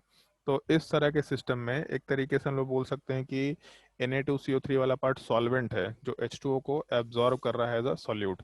तो इस तरह के सिस्टम में हम लोग water of crystallization word use करना शुरू करते हैं। मतलब हमेशा अ, इसको कैसे एक्सप्लेन करें, चलो ठीक है, इस तरीके से एक्सप्लेन कर सकते हैं कि नाइन्थ क्लास में एक टर्म सुना था, इंटरमॉलिक्यूलर फोर्स ऑफ अट्रैक्शन। तो जैसे जो H2O के मॉलिक्यूल है, ये H2O के मॉलिक्यूल लिक्विड है और Na2CO3 सॉलिड है, पार्टिकल्स के बीच में इंटरमॉलिक्यूलर फोर्स ऑफ अट्रैक्शन होगा ही होगा। तो H2O और Na2CO3 के पार्टिकल्स के बीच में अगर इंटरमॉलिक्यूलर फोर्स ऑफ अट्रैक्शन हुआ, तो जैसे Na2CO3 को हम X से रिप्रेजेंट कर देते हैं और H2O को Y से रिप्रेजेंट कर देते हैं। तो जैसे मान लो X वाले पार्ट के बहुत सारे मॉलिक्यूल्स अपने आप को इस तरीके से अरेंज करते जा रहे हैं। सॉलिड कंपाउंड हमेशा एक पार्टिकुलर अरेंजमेंट में होते हैं, ये भी चीज़ हम लोग को पढ़ना होता है सॉलिड स्टेट करके एक टॉपिक में। तो जैसे मान लो कि हम लोगों का एक्स वाले पार्ट का ऐसा अरेंजमेंट हो रखा, मतलब Na2CO3 का ऐसा अरेंजमेंट हो रखा, तो इसके बीच में इंटर पार्टिकल स्पेसेस तो एग्जिस्ट करेंगे ही करेंगे, पहला चीज़। और क्योंकि वाटर के मॉलिक्यूल और Na2CO3 के बीच में अट्रैक्शन फोर्स है, तो इन सब स्पेसेस में हम लोग के H2O के मॉलिक्यूल आराम से एग्जिस्ट करेंगे, वो सारे के सारे पार्टिकल्स के साथ इंटरमॉलिक्यूलर फोर्स ऑफ अट्रैक्शन बना के। यहाँ भी H2O हो गया, उसके अलावा इधर भी वैकेंट स्पेस दिख रहा है, H2O हो गया। अब कोई बोल सकता है कि सर यहाँ तो हर एक 4 पार्टिकल के लिए एक H2O आ रहा है, तो ये 2 डायमेंशनल स्ट्रक्चर बना रहे हैं समझने के लिए कि इन 4 पार्टिकल के बीच में जो खाली जगह था वहाँ H2O का मॉलिक्यूल जाके इंटरमॉलिक्यूलर फोर्स ऑफ अट्रैक्शन के वजह से ट्रैप हो गया। बट जब 3 डायमेंशन का स्ट्रक्चर होता है तो उसमें बहुत सारे स्पेसेस वैकेंट हो सकते हैं, केवल एक स्पेस यहाँ वैकेंट नहीं हो रहा। तो 3 डायमेंशनल स्पेस में नंबर ऑफ वैकेंसीज ज़्यादा हो सकती है, और वैकेंसी के साइज के हिसाब से डिपेंड करेगा कि कितने H2O के मॉलिक्यूल उधर एकोमोडेट हो सकते हैं। तो इस तरह का एकोमोडेशन पूरे के पूरे एक सॉलिड के स्ट्रक्चर में H2O के पार्टिकल को ऐड करा देता है। तो इस चीज़ को हम लोग वाटर ऑफ क्रिस्टलाइजेशन बोला करते हैं इन जनरल। समझ आया? Yes, sir. थोड़ा बहुत समझ में आया होगा, ज़्यादा तो नहीं समझ में आया होगा। सर और कोई ऐसे ही CuSO4 का भी होता है ना? ऐसे ही CuSO4 का होता है, ऐसे ही MgSO4 का होता है। जैसे MgSO4 वाले पार्ट में हम लोग .7H2O रखते हैं। जैसे कितना वाटर ऑफ क्रिस्टलाइजेशन होगा ये नहीं मालूम, जैसे CuSO4 वाले पार्ट में CuSO4.5H2O होता है। इस चीज को ब्लू विट्रॉल बोला जाता है। एक्चुअल में CuSO4 का कलर ब्लू नहीं रहेगा, CuSO4.5H2O का रहेगा। FeSO4 जो है उसका स्ट्रक्चर एग्जैक्टली FeSO4.7H2O के जैसा ही होता है। तो इस तरह के जो सॉल्ट हैं, जैसे एक एक सॉल्ट है थोड़ा खतरनाक टाइप का है, पोटाश एलम। शायद पता नहीं, ये मॉलिक्यूलर फार्मूला कभी क्लास में कराया था। इसका फार्मूला होता है K2SO4 dot Al2SO4 whole thrice dot 24H2O। ये पूरा मॉलिक्यूलर फार्मूला है। इसका मतलब इसमें 2 सॉल्ट है, पहले तो पोटेशियम सल्फेट और दूसरा एल्युमिनियम सल्फेट, और इन दोनों सॉल्ट के कॉम्बिनेशन को हम लोग डबल सॉल्ट बोल सकते हैं। जैसे एक सॉल्ट होता तो सिंगल सॉल्ट, जब 2 सॉल्ट है तो इस चीज को हम लोग डबल सॉल्ट बोल सकते हैं। इस डबल सॉल्ट का कॉमन नेम है पोटाश एलम, और इसमें 24H2O के मॉलिक्यूल्स रहते हैं। मतलब एक K2SO4 और एक Al2SO4 होल थ्राइस के रिस्पेक्ट में 24H2O के मॉलिक्यूल्स एग्जिस्ट कर रहे हैं, हम लोग ऐसा मेंशन करते हुए काम कर रहे हैं। तो इस तरीके से वाटर ऑफ क्रिस्टलाइजेशन ऑलमोस्ट हर एक सॉल्ट में एग्जिस्ट करता है। अब कितना एग्जिस्ट करता है ये हमको भी नहीं मालूम। ये हम लोग के पास जितना सिलेबस में कंपाउंड दे रखा है, जैसे ग्लोबर सॉल्ट होता है Na2SO4.10H2O, तो वो चीज़ मालूम है। कैल्शियम सल्फेट में हम लोग 2H2O मेंशन कर सकते हैं, हाफ H2O मेंशन कर सकते हैं, या फिर CuSO4 में 5H2O मेंशन कर सकते हैं। पोटाश एलम हमको ध्यान है। तो तुमको याद रखना पड़ेगा कि एक मॉलिक्यूल के अंदर कितने वाटर ऑफ क्रिस्टलाइजेशन है। जैसे 10th क्लास में तो नॉर्मली नहीं पूछा जाता है, बस ये पूछेगा वाटर ऑफ क्रिस्टलाइजेशन क्या होता है। लेकिन NTSC में Na2CO3 में ऐसा बोलेगा Na2CO3.xH2O। तो कितने H2O यहाँ पे, find the value of x, तो वहाँ पे ये फॉर्मूला याद रखना पड़ेगा Na2CO3.10H2O। वहाँ पे x का वैल्यू 10 आराम से पुटअप कर सकते हैं हम लोग। और कोई डाउट? सर वो ऊपर ब्लीचिंग पाउडर में एक डाउट है। बोलो। सर OCl का बैलेंस यहाँ पे -1 है।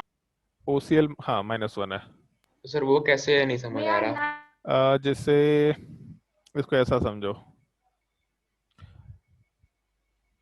H2CO3 अगर है, या फिर H2CO3 का H2SO4 ले लो, तो H2SO4 वाले पार्ट में जब H प्लस को हटाते हैं तो क्या बनता है?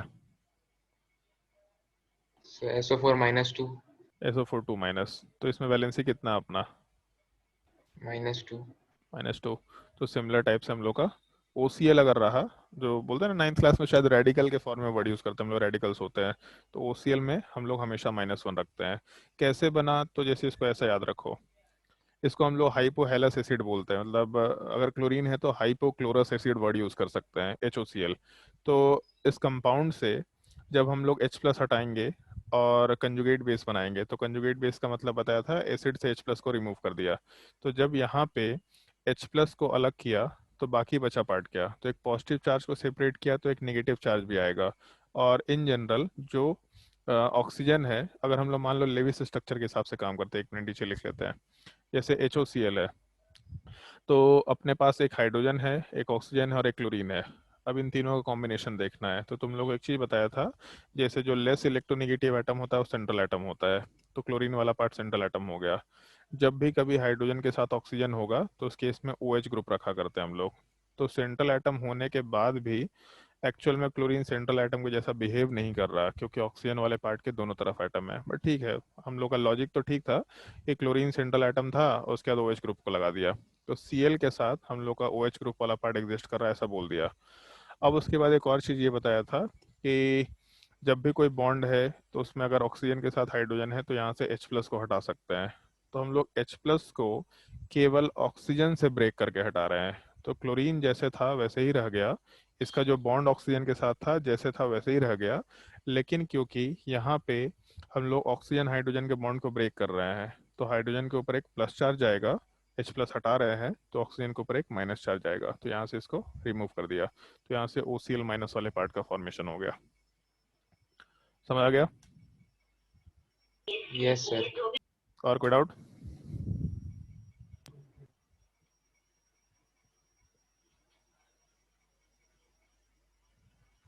बताओ भाई जल्दी, और कोई डाउट?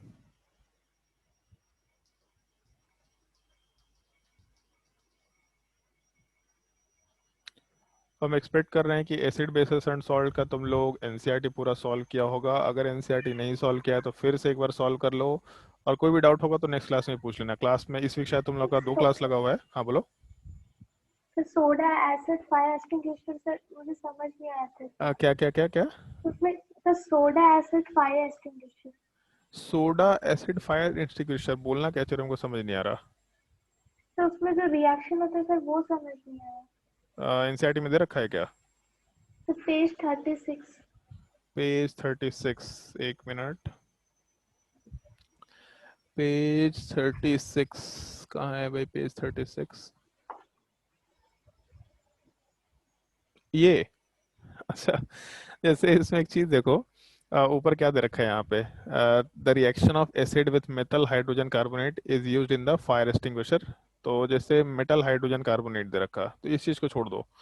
हम बस तुमसे ये पूछ रहे हैं कि मान लो अगर मेटल हाइड्रोजन कार्बोनेट है, इसका रिएक्शन किसी एसिड के साथ कराए तो क्या प्रोडक्ट बनेगा? Metal plus, sir metal hydrogen, sir sir sir carbon dioxide, water and salt. तो इसको इस तरीके से ध्यान रखना, जैसे मेटल के ऊपर प्लस चार्ज है, H के ऊपर प्लस चार्ज है, तो जो नेगेटिव चार्ज है वो नेगेटिव चार्ज वाला पार्ट डबल डिस्प्लेसमेंट में चला जाएगा। सिंपल। तो अगर इस पे एक माइनस चार्ज है या एक प्लस चार्ज है तो सीधा हम लोग का मेटल सॉल्ट का फॉर्मेशन हो गया, सबसे पहला चीज। और एक H+ और HCO3-, तो यहाँ से H2CO3 बनेगा। और जो H2CO3 बना, ये चीज तुम लोग को मेंशन किया था कि ये पार्ट अपने आप को हमेशा H2 और CO2 में कन्वर्ट कर लेता है।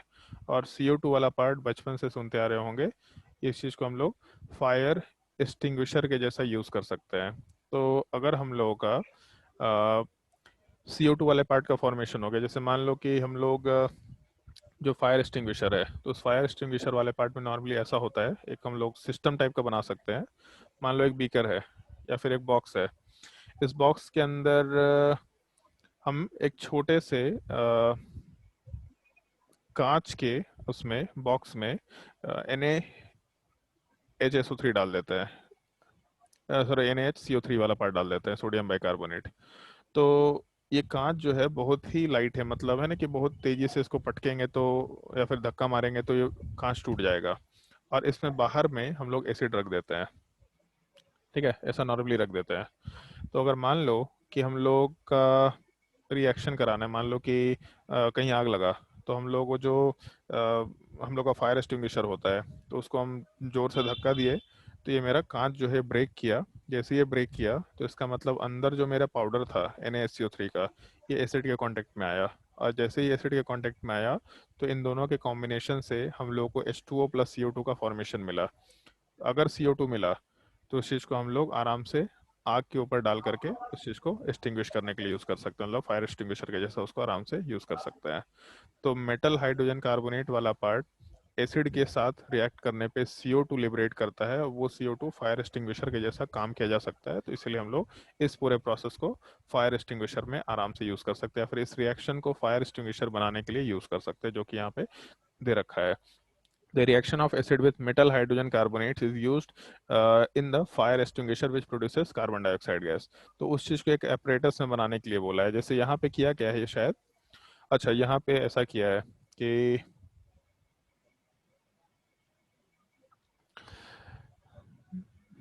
एक बॉटल लिया है और उस बॉटल वाले पार्ट में अ, एक छोटे से ट्यूब से, एकदम छोटे से ट्यूब में एसिड वाले पार्ट को डाला है, और उसके अलावा हम लोग का नीचे यहाँ पे NaSCO3 दे रखा है। तो जब हम लोग इस बॉटल को टेढ़ा करेंगे, तो बॉटल को टेढ़ा करने पे ये जो लिक्विड का लेवल है ये ऐसा कहीं कुछ इंक्रीज करेगा, ऐसा टाइप से हो जाएगा, मतलब यहाँ का जो लेवल नीचे घटेगा वो दूसरे साइड ऊपर उठेगा। तो जैसे ही ये लेवल वाला पार्ट ऊपर उठा, मतलब इस ट्यूब के अंदर ये पूरा का पूरा NaSCO3 वाला पार्ट आराम से जाना शुरू कर देगा। और जैसे ही ट्यूब के अंदर NaSCO3 गया तो इन दोनों के बीच में रिएक्शन होगा, CO2 लिबरेट होगा, और जो CO2 वाला पार्ट लिबरेट हुआ वो हम लोग यहाँ पे जो भी पाइप दे रखा था उस पाइप के थ्रू हम लोग उसको बाहर एक आग के तरफ डायरेक्ट कर दिया, और उस आग को हम लोग बुझाने के लिए यूज कर लिया। ऐसा मेंशन कर रखा है डायग्राम में। Okay sir. और कोई डाउट? बोलो भाई जल्दी, और कोई डाउट? एक चीज तुम लोग को पता चलता होगा, जैसे मतलब हम तो खैर बहुत ज्यादा तुम लोग को भारी चीज पढ़ा दी, हम लास्ट ईयर इतना भारी नहीं पढ़ाए थे, ये तुम लोग को इस साल मेरे पास टाइम भी था तो इसलिए हम इतना हेवी लेवल पे चीजें पढ़ा रहे थे। NCERT को एक बार रीड करके क्वेश्चन जरूर सॉल्व करना, क्योंकि तुम्हारे स्कूल के एग्जाम में यही चीज पूछने वाला है। बट जिस तरीके से आजकल का कंपटीशन हो रखा है, तुम लोग को NTSC लेवल पे ये सारी चीज़ें मालूम होनी चाहिए, इनफैक्ट पहले से भी चीज़ें मालूम होनी चाहिए, ताकि जब हम लोग आगे पढ़ाई करें तो ये सब चीज़ पहले से ही दिमाग में रहे, और जब उसी को दोबारा अगली बार सुनेंगे तो बहुत अच्छे से समझ पाएंगे। मतलब इसीलिए हम लोग सारी की सारी चीज़ें मेंशन किए, कंजुगेट एसिड क्या होता है, कंजुगेट बेस क्या होता है, pH का कैलकुलेशन कैसे कर सकते हैं, वो सारी चीज़ें थोड़ा डिफिकल्ट पार्ट है सीखने के लिए, लेकिन सीखना होता है, क्योंकि ये एक टॉपिक है जिसमें कुछ अच्छे लेवल के क्वेश्चंस आराम से पूछे जा सकते हैं। तो ये टॉपिक हम लोग का कंप्लीट हो चुका है। इसके बाद अगला टॉपिक कौन सा शुरू करना है तुम लोग बताओ, मेटल्स नॉन मेटल शुरू करना है या फिर कार्बोनेट्स कंपाउंड शुरू करना है, ये बताओ। तो तो तुम मेटल्स नॉन मेटल्स कर दीजिए sir. Metals and non metal शुरू कर दें, और उसके पीछे रीजन क्या है? सर स्कूल में भी वही पढ़ाई हो रहा है। अरे स्कूल के मुंह में ऐसे थोड़ा ऊपर उठो भाई, तो लोग अच्छे स्टूडेंट हो, स्कूल की चीजें खुद से भी कवर कर सकते हैं। 10th क्लास में हम कोई कोचिंग नहीं लिए थे, कोई कोचिंग नहीं। अगर हमको इस तरह कोचिंग मिलता तो हम अच्छे अच्छे कॉम्पिटिटिव एग्जाम में काफ़ी अच्छा करते। हमको नहीं मालूम था कि ऐसा कुछ होता है। NCERT ही पढ़े, बस उसी को याद करे और वही क्वेश्चन बार बार प्रैक्टिस करते चले, बस इतना ही काम किया। स्कूल की चीज़ें करना है, लेकिन मतलब लास्ट ईयर जो बैच बना था, जिसमें 10th क्लास के भी कुछ स्टूडेंट है, और ये 12th वाले मतलब 11th वाले स्टूडेंट है अभी, जो अरविंद है, ज्योत्सना है। तो अरविंद और ज्योत्सना का क्लास जनवरी तक हुआ था, 15 जनवरी तक, और बोर्ड का परसेंटेज देखते हो उसका 98.2%, 97.4%। जनवरी 14 या 15 तक उन लोगों का क्लास हुआ था, लगातार क्लास हुआ था। वो लोग खुद ही बोला था कि सर प्री बोर्ड हम लोग देख लेंगे, प्री बोर्ड के लिए टेंशन मत लीजिए, आप क्लास लगाइए, बस ये कि हम लोग जनवरी तक लास्ट क्लास करेंगे, उसके बाद हम लोग थोड़ा बोर्ड की तैयारी में लग जाएंगे। और उन लोग का ही परसेंटेज सबसे हाईएस्ट आया। तो अगर आप अच्छे हैं तो स्कूल की चीज़ें खुद से कर सकते हैं। कौन सा इसको स्कूल का चीज़ है जो तो खुद से नहीं कर सकता तुम लोग? सारी चीज़ें आसान है, बस ये है कि हम लोग उसको एक लेवल एक्स्ट्रा लेकर के चले जा रहे हैं, मतलब ताकि थोड़ा भारी भारी चीज़ सुनने का आदत पड़े तुम लोगों को। बट ये सब चीज़ जब अभी सुनेंगे तो थोड़ा भारी लग रहा है, बट जब दोबारा इसी चीज़ को सुनेंगे तो याद आएगा, अच्छे तो वहाँ सुन रखा था, ये तो जैसे रिडॉक्स है। तो आज जब रिडॉक्स एक्सप्लेन किए तो उतना डिफिकल्टी फील नहीं हो रहा होगा, क्योंकि दूसरी बार एक्सप्लेन किया हम लोगों ने। तो पहली बार जब आया था तो लग रहा था पता नहीं रिडॉक्स में क्या बोल रहे हैं क्या नहीं बोल रहे, थोड़ा कन्फ्यूजन क्रिएट होता है पहली बार किसी भी चीज़ को देखते हैं, तो एकदम अननोन टाइप का सिचुएशन होगा तो थोड़ा भारी लगता है। हो सकता है कुछ टॉपिक आसान हो, बट कुछ टॉपिक होते ही भारी हैं, उनको आप आसान नहीं बोल सकते। फिर जब उसको दोबारा देखते हैं, तीसरी बार देखते हैं, तो एक कंफर्ट फील होने लगता है, अच्छा ये चीज़ याद है, ये चीज़ मालूम होता है, ये चीज़ मालूम होता है। तो स्कूल की चीज़ें खुद से करने की कोशिश करो। और इस तरीके से काम करो कि मतलब स्कूल में क्या पूछेगा, मेटल्स नॉन मेटल्स में, एक सेकंड रुको, एनसीईआरटी देख मतलब देखने दो हमको, वो तो ध्यान भी नहीं है लास्ट ईयर के बाद तो एनसीईआरटी का। इजी है सर, ज्यादा नहीं है। इजी है? हमको नहीं पता इजी है कि हाँ सर। डिफिकल्ट है, हमको आइडिया नहीं है ज़्यादा।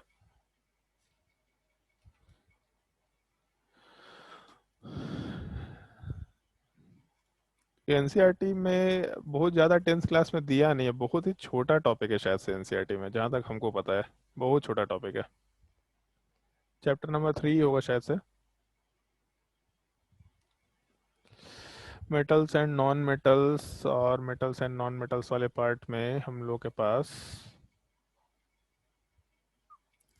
फिजिकल प्रॉपर्टी दे रखा, सोनोरस होता है, melting point boiling point high होता है, डक्टिलिटी हाई होता है, मेलेबिलिटी होता है। ठीक है, फिर उसके बाद ड्रॉन इनटू वायर, डक्टिलिटी तो मेंशन कर ही दिए हम लोग। फिर उसके बाद थर्मल कंडक्टेंस और इलेक्ट्रिकल कंडक्टेंस होता है। फिर उसके बाद नॉन मेटल्स का कुछ कुछ प्रॉपर्टी दिया होगा। मेटल्स वाला पार्ट सॉलिड में एग्जिस्ट करता है इन जनरल, लेकिन मरकरी जो है वो लिक्विड में एग्जिस्ट करता है। मरकरी के अलावा और कौन सा मेटल है जो लिक्विड में एग्जिस्ट करता है, बताओ कोई।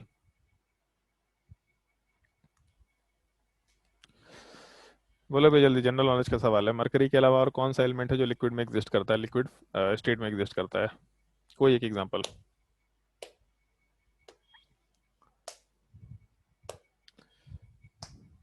गैलियम वाला पार्ट लिक्विड फॉर्म में एग्जिस्ट करता है, थोड़ा ध्यान रखना। फिर उसके बाद ब्रोमीन वाला पार्ट लिक्विड फॉर्म में एग्जिस्ट करता है, एक ये चीज़ ध्यान रखना होता है। अच्छा हाँ, मेटल्स को हम लोग इस अल्कली मेटल से उसको नाइफ से काट सकते हैं क्योंकि बड़ा सॉफ्ट होता है वो चीज़, लेकिन बाकी सारे मेटल्स को हम लोग कट नहीं कर सकते। फिर उसके अलावा एलोट्रॉप्स मेंशन कर रखा। केमिकल प्रॉपर्टीज में रिएक्शन दे रखा होगा, metals are burnt in air, जब भी हम लोग ऑक्सीजन के साथ रिएक्शन कराते हैं तो ऑक्साइड का फॉर्मेशन होता है। कुछ मेटल्स ऐसे हैं जो थोड़ा लेस रिएक्टिव है, तो रिएक्शन तो करेगा बट थोड़ा धीरे धीरे रिएक्शन करेगा। उसी में दो तीन पॉइंट्स होगा जो हमको ध्यान है। जैसे एल्युमिनियम हो गया, जिंक हो गया, मैग्नीशियम हो गया, इन सब के ऊपर एक लेयर का फॉर्मेशन हो जाता है ऑक्साइड का, मतलब उस चीज़ को हम लोग पैसिव लेयर बोलते हैं, जो फर्दर रिएक्शन को थोड़ा रोक देता है। और इस प्रॉपर्टी को हम लोग आगे भी यूज़ करते हैं, गैल्वनाइजेशन प्रोसेस में यूज़ करते हैं, एनोडाइजिंग में यूज़ करते हैं, इस तरह का पार्ट हम लोग यूज़ किया करते हैं। तो पहले तो एक ये है। उसके अलावा ऑक्साइड का रिएक्शन एसिड के साथ यहाँ क्यों दिया है तो हम लोग पहले डिस्कस कर चुके हैं। Al2O3 का रिएक्शन HCl के साथ कराए तो AlCl3 बनेगा, और NaOH के साथ कराए तो सोडियम एल्यूमिनेट वाले पार्ट का फॉर्मेशन हो रहा है, ये हम लोग पहले डिस्कस कर चुके हैं। इसके अलावा हम लोगों का सोडियम ऑक्साइड वाला पार्ट बेसिक नेचर का होता है, मेटेलिक ऑक्साइड, ये हम लोग डिस्कस कर चुके हैं। What happens with metals react with water, यही चीज़ हम लोग अभी डिस्कशन कर रहे थे कि मेटल का जब हम लोग वाटर के साथ रिएक्शन कराते हैं तो हाइड्रोजन गैस लिबरेट होगा, बट जो रिएक्टिव मेटल है वो बहुत ही विगरसली रिएक्ट करते हैं। सोडियम पोटेशियम तो आग लग जाता है उसमें, बट बाकी जो एलिमेंट्स हैं उन बाकी एलिमेंट्स में जैसे कैल्शियम मैग्नीशियम वगैरह सब जो पार्ट हो गया थोड़ा धीरे रिएक्ट करते हैं, हो सकता है हीटिंग करने पर रिएक्ट करे। और कुछ मेटल्स ऐसे जो रिएक्शन ही नहीं करते हैं, वो कैसे पता चलेगा कौन से मेटल्स रिएक्शन नहीं कर सकते हैं, तो बेसिकली डिस्प्लेसमेंट रिएक्शन है कि हम लोग का जो मेटल वाला पार्ट है उसको वाटर में एच को डिस्प्लेस करना है।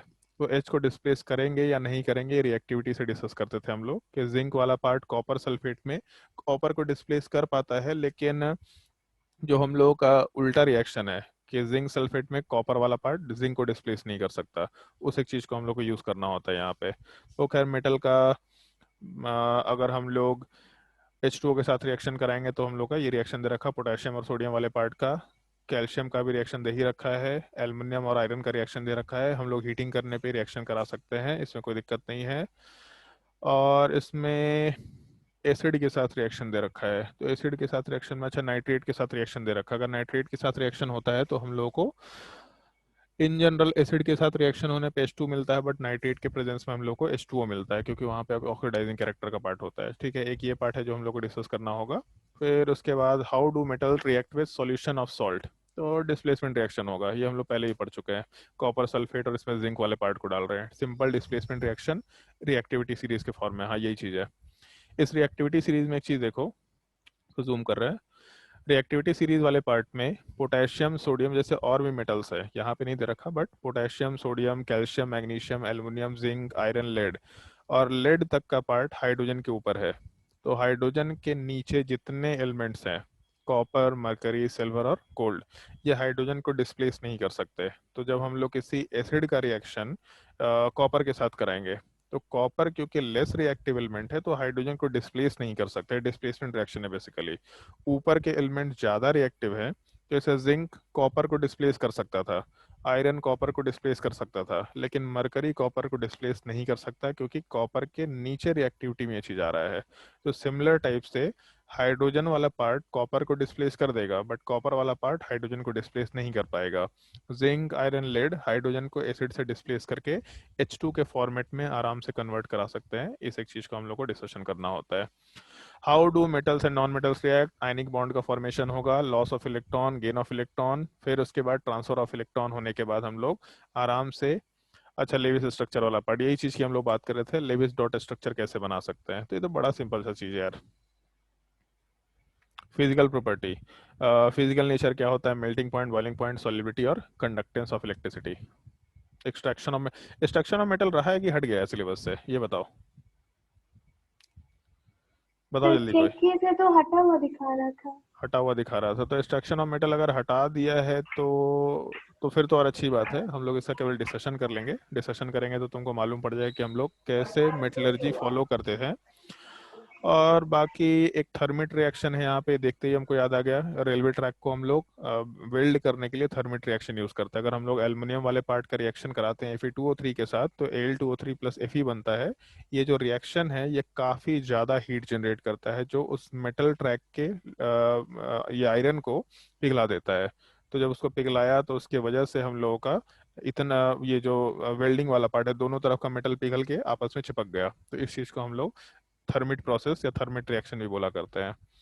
उसके अलावा वापस से देखो, यहाँ पे इलेक्ट्रोलिसिस वाला पार्ट दे रखा है डायग्राम में। तो यहाँ पे जैसे हम लोग डिपोजिशन, यहाँ पे बोले थे कि सोडियम डिपॉजिट होगा, तो नीचे डायग्राम में दिख रहा है तुम लोग को यहाँ पे कि हम लोग का कुछ पार्ट डिपॉजिट हो रखा है। तो खैर यहाँ पे इम्प्योरिटी डिपॉजिट हो रखा है, लेकिन इन जनरल हम लोग का जो मेटल है वो मेटल वाला पार्ट इस इलेक्ट्रोड पे डिपॉजिट होता है। मतलब यहाँ पे जो हम लोग का कैथोड और एनोड वाला पार्ट है इस पे डिपॉजिट होता है। यहाँ डायग्राम उल्टा दे रखा है, लेकिन उससे कोई दिक्कत नहीं है, डायग्राम हम लोग अपने हिसाब से कंसिडर कर सकते हैं। क्योंकि एक चीज देखो, यहाँ पे जो बैटरी का डायग्राम था, हम लोगों ने जो ओरिएंटेशन लिया था इसको जस्ट उल्टा कर दिया है, तो इसीलिए एनोड को जगह पे कैथोड डाल दिया। बट मेरे मन पे मान लो कि मान लो मेरा ये पेन है, तो पेन वाले पार्ट को मैं ऐसा रखे या ऐसा रखे तो मेरे मन पे है। बट एक स्टैंडर्ड कन्वेंशन माना गया है कि हमेशा रिप्रेजेंटेशन करते वक्त लेफ्ट साइड में एनोड रखा जाएगा, और उसके बाद वहां पे ऑक्सीडेशन होगा और नेगेटिव पोलैरिटी रहेगा, नेगेटिव चार्ज रहेगा, ऐसा हम लोग बोल सकते हैं। फिर कोरोजन वाला पार्ट क्यों होता है? Prevention of corrosion, galvanization, anodization, greasing. फिर हम लोग पेंटिंग कर सकते हैं, उसमें अलॉय का फॉर्मेशन कर सकते हैं। क्रोम प्लेटिंग एक ऑप्शन दे रखा है, चलो ठीक है, ये भी एक ऑप्शन ठीक है। ठीक है, मेटल्स एंड नॉन मेटल्स शुरू कर लेंगे। तो मेटल्स एंड नॉन मेटल्स वैसे यार एक ही दिन का टॉपिक है, मतलब अगर एक्सट्रैक्शन ऑफ मेटल हट गया तो उसके बाद जो ऊपर के रिएक्शन है वो सारे एक दिन के रिएक्शन है, और एक्सट्रैक्शन ऑफ मेटल को हम लोग केवल एक्सप्लेन करेंगे, सारे प्रोसेस को एक्सप्लेन करेंगे, और उससे क्वेश्चंस जो हो सकते हैं क्वेश्चंस को हम लोग सॉल्व करने की कोशिश करेंगे। जो तुम्हारे बुकलेट वगैरह में दे रखा है उसके सारे क्वेश्चंस मार्क करा के उसको सॉल्व कराएंगे तुम लोगों को। तो वो टॉपिक हमको लगता है एक ही दिन में कंप्लीट हो जाएगा, इसी भी कंप्लीट हो जाएगा हम लोग का मेटल्स एंड नॉन मेटल्स।